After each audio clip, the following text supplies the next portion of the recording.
uşaq idim. Anamın qucağında mən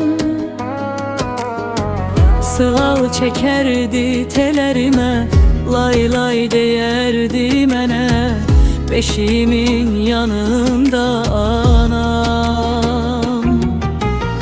İndiden düşüp saçlarına, qırış düşüp yanaqlarına, qocalır anam deyəsən, səni nə tez qocatdı həyat, əziz mehriban can anam.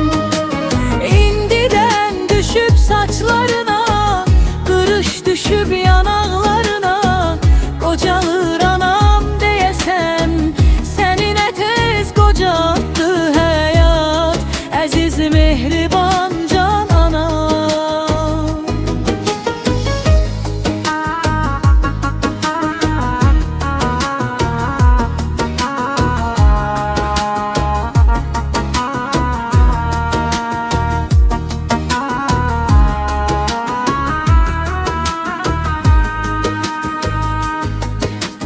Yaş axdı gözlərindən,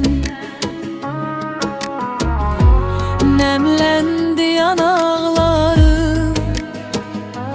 titrəyir ürəyi dili anamın, kövrəlir baxdıca mənə, dünyada varlığım anam.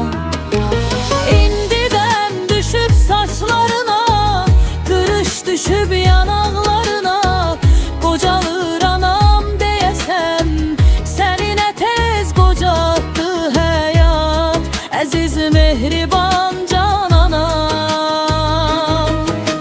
İndiden düşüp saçlarına, qırış düşüp yanaqlarına, qocalır anam deyəsən, səni nə tez qocatdı həyat, əziz mehriban